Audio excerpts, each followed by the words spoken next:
Hello YouTube, this is Wargaming with Jared. This video is the start of a challenge that I'm giving myself for the month of June to paint a full 2,000 point Age of Sigmar army from sprue to tabletop ready in only a month. I've been painting for around 2.5 years now. I've painted a few armies, but normally I collect them via starter box or a few models at a time, or I use the Hachette magazines in the past. But I happen to have gathered 2,000 points of Kharadron Overlords, so I thought it'd be fun to challenge myself to do an army project in 1 month, and I figured I would do it as a video log to track my progress so I have a record of how the challenge went. So in this video, I'm going to start off just by walking through what I have collected so far for the painting project and how I've sourced all my army.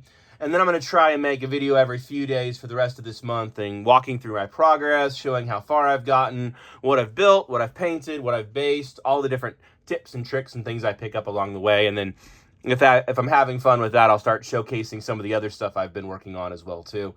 But let me go ahead and dig in here and start with the first model. And that would be the Kharadron. So this is probably the model that got me into Kharadron Overlords or interested in Kharadron Overlords. I saw this guy holding all his books and rules lawyering and yelling about what he was reading, and I thought that was hilarious. So I put this model on my Father's Day list, and my kiddos picked it out for me. And so this was the very first Kharadron I got, and that is the Kharadron. I am so excited to build him. I've been sitting on this model for about a year now, excited to build him, but he's just been sitting on my shelf waiting for the right moment. But I'm very excited to get him built.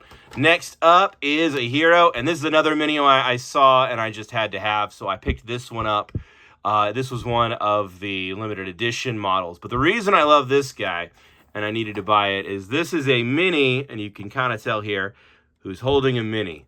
And I love the idea of a miniature who collects miniatures. And so we have a dwarf who's holding a miniature version of his own ship, and I thought that was hilarious. And so this will be the admiral of my fleet. It will be Torg Lenson here. So looking forward to finally opening and building him. But in terms of commemorative minis, this is the very first commemorative mini I ever bought, and I'm excited to finally crack that one open.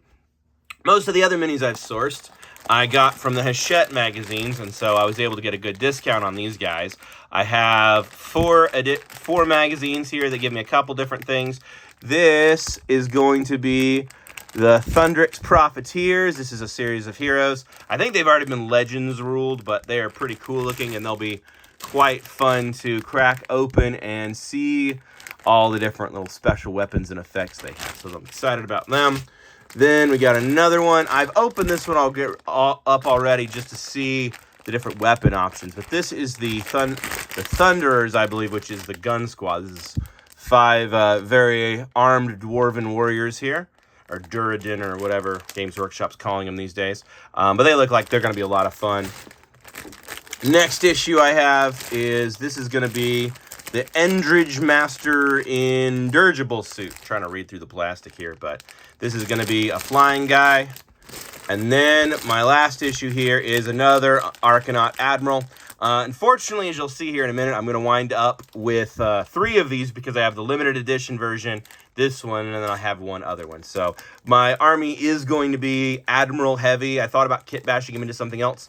A lot of my armies have kit bashed models, and so as this month goes by, one of the things I'm going to be thinking about as I snip sprues and see what extra bits and things I have in my collection is, should I and can I turn this guy into another character? So this guy is on the temporary block, and I'll have to decide if I want to keep him as a 3rd admiral of the fleet, because I'm going to have, you'll see in a second, I have 2 ships and 3 admirals, and that feels a little silly. But at the same time, I do have quite a few of the other characters, that's up for debate right now in my head. So if you're watching this, if anybody's watching this, feel free to drop me a comment and tell me what you would do with a 3rd admiral. Would you keep him as an admiral, or would you turn him into something else? And then this last box here, this was the premium box from the magazine, Premium Kit 3 here. And so I'm excited because this has not just a handy-dandy paint guide here, but it also has the smaller ship. It has the Navigator sprue. That's this little guy right here. And then we have the little Outrunner ship. And then the last sprue is the 3 squad. I think it's the Sky Wardens. There's 2 ways to build that kit. And so I'll be building this one way, and then last thing in my collection here is, if you haven't guessed already, the starter box, the spearhead box.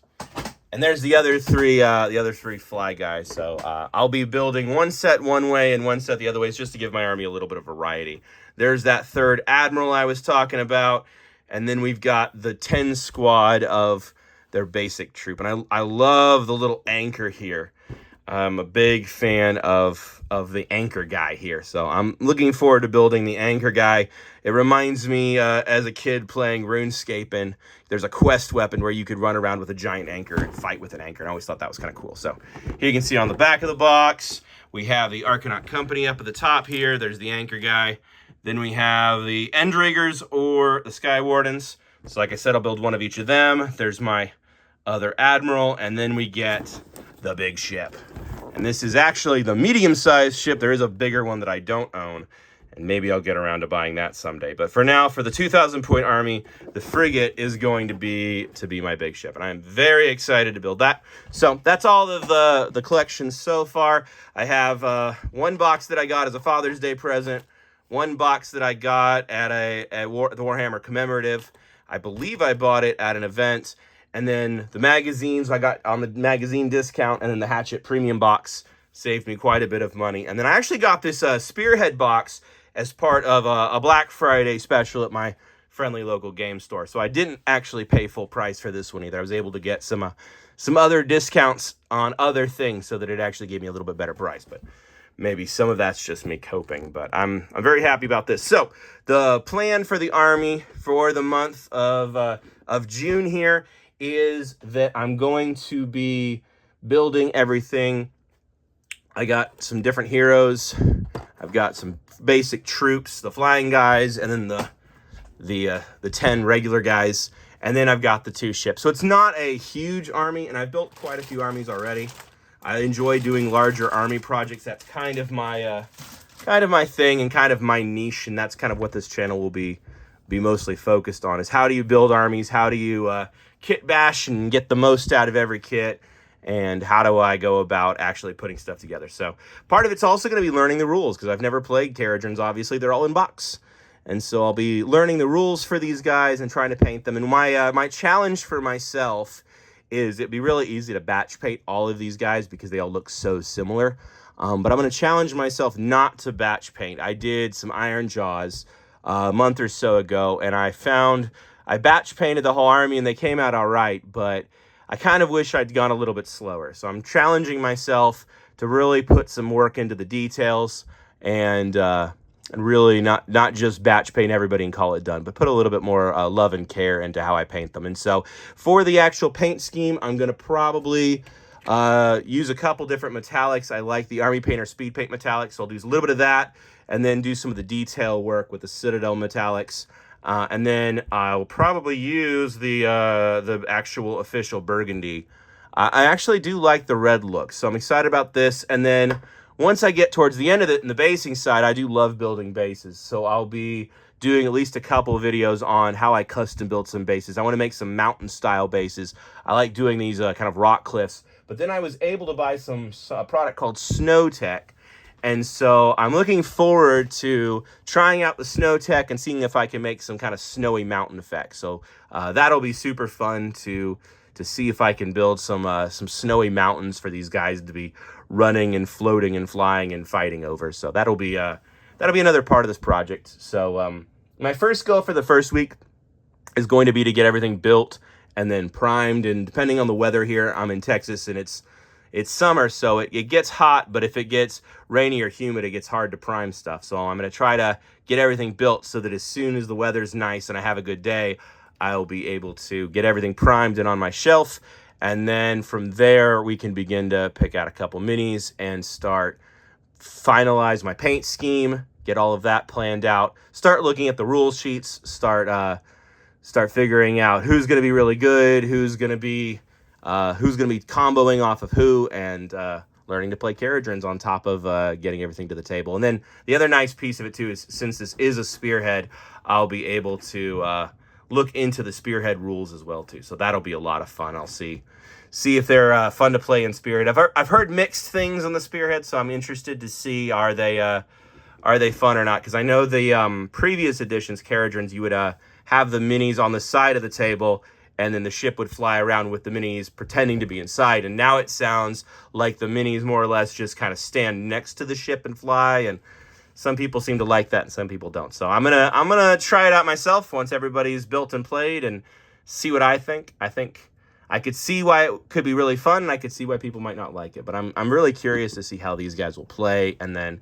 in terms of gameplay, I'm a narrative player. I don't particularly look for meta armies or the best armies there are out there. And of course, as you know what they say, by the time you finish painting it, the rules change anyway. So I'm more looking for the story and the narrative and the kind of games I can play with my friends to tell stories about what my miniature collecting dwarf and his book loving friend like to do as they sail around with their ships and cause trouble. So I'm looking forward to that. So this will be a really fun project. There is one sprue I think I've actually cut into already, and that's because I actually took an extra rocket launcher off of one of these guys when I was building my Skaven Tide box, because there was an extra Skaven mini, so I can probably showcase him in another video. But he has got a Kharadron Overlord arm and rocket launcher to make him into the Skaven Bombardier that I built out of an extra sprue. So that was a fun kit bash project, and it'll be a fun thing to highlight how I was able to take basically an extra bit from the Skaven Tide box and turn it in with the help of a little piece off one of these Kharadrons into an extra hero. So that was a fun little kit bash. So that's all I have for today. I'll hopefully make a video in the next couple days and update you all on my progress. But so far, I am super excited to begin building Kharadrons. Have a great day, and if you're interested in following along, feel free to like or subscribe, and I'll hopefully be making some more videos soon. Thank you.